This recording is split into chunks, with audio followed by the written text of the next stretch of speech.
નમસ્કાર, હું દીપલ. આપ જોઈ રહ્યા છો ગાંધીનગરની સૌપ્રથમ web news channel live Gandhinagar. તો આવો નિહાળીએ આજનું જીવતું ધબકતું ગાંધીનગર લાઈવ ગાંધીનગરની નજરે. ગાંધીનગરની વિવિધ સેવાકીય પ્રવૃત્તિઓ કરતી સંસ્થા આત્મન ફાઉન્ડેશન દ્વારા દર વર્ષે ઉનાળા વેકેશનમાં બાળકોને જ્ઞાન સાથે ગમ્મત આપતી ત્રિદિવસીય આત્મન અભિવ્યક્તિ બાળશિબિરનું આયોજન કરવામાં આવે છે. સવારથી સાંજ સુધીની આ શિબિર ભીંત છત વિનાના કુદરતી સ્થળે યોજવામાં આવે છે. તાજેતરમાં તારીખ 25, 26, 27 એપ્રિલ 2026 દરમિયાન આ 31મી શિબિર સરકારી આયુર્વેદિક વનૌષધિ ઉદ્યાન ગાંધીનગરમાં યોજાઈ હતી.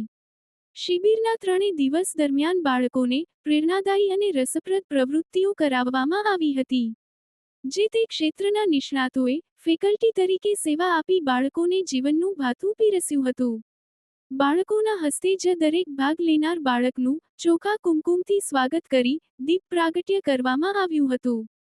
શિબિરના જુદા જુદા સત્રોમાં બાળકો સંવાદ કરે, સંચાલન કરે તેની કાળજી રાખવામાં આવી હતી. શિબિરના બાળકોને ખાસ પ્રોત્સાહિત કરવા ગાંધીનગર મ્યુનિસિપલ કોર્પોરેશનના કોર્પોરેટર શ્રી હેમાબેન ભટ્ટે પ્રેરક વાત કરી હતી. સાથે બાળકો સાથે નાટક પણ ભજવ્યું હતું.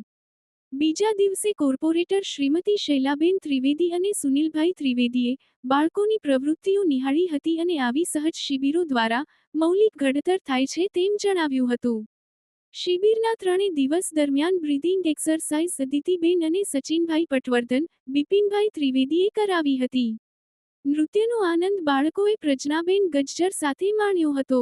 નાટક અભિનય માટે કુંતલભાઈ નિમાવત અને તેમની ટીમે જુદા જુદા વિષય આપી બાળકો પાસે શીઘ્ર નાટક કરાવ્યા હતા.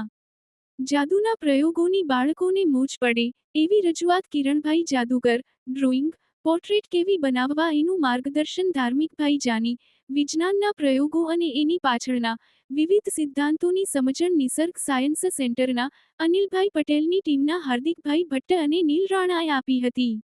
બિંદુબહેન ઝાલા પંડ્યા અને તેમની ટીમના મિત્રોએ વિવિધ આર્ટ ક્રાફ્ટ અને વિજ્ઞાનના રમકડા બનાવતા શીખવ્યું હતું.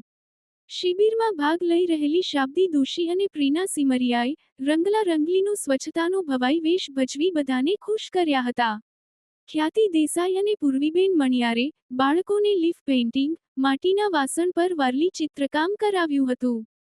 ગૌમાતા વિશે રસપ્રદ વાતો અંજલિબેન રાંકા, વિવિધ દેશી રમતો સુધાબેન પટેલ દ્વારા, બાળગીત મનીષાબેન ત્રિપાઠી અને રજનીભાઈ વૈષ્ણવ દ્વારા, ચકલી ઘર વિશે અવનવી જાણકારી સમીરભાઈ રામી, ભાવનાબેન રામી દ્વારા, બેગ કેવી રીતે ઉંચકવી એની સહજ માહિતી ડોક્ટર તરલિકાબેન દ્વારા આપવામાં આવી હતી.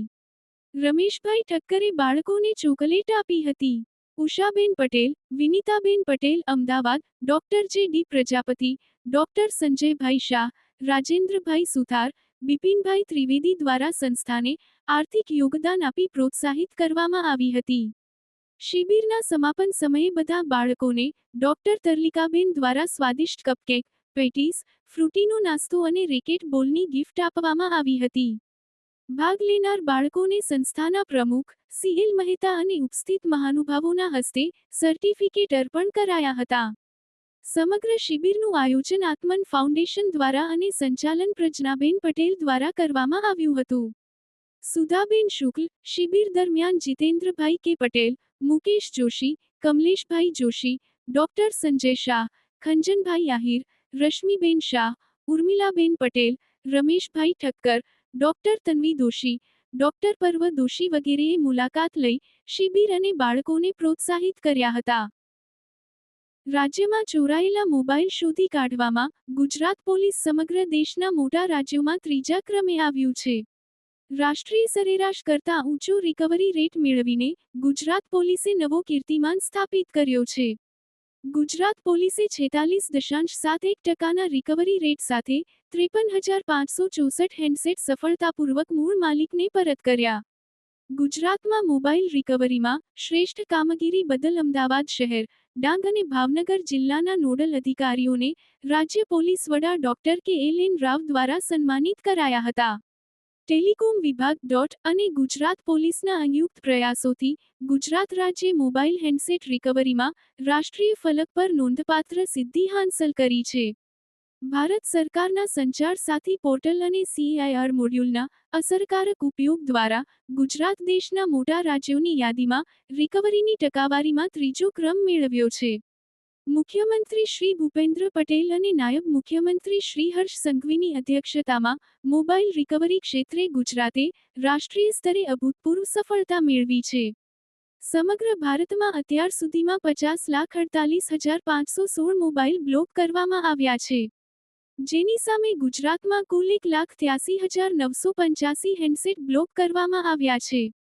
રાષ્ટ્રીય કક્ષાએ મોબાઈલ રિકવરીનો દર 32.6% છે, જ્યારે ગુજરાત પોલીસે 46.71%ના રિકવરી રેટ સાથે 53,564 હેન્ડસેટ સફળતાપૂર્વક પરત મેળવ્યા છે.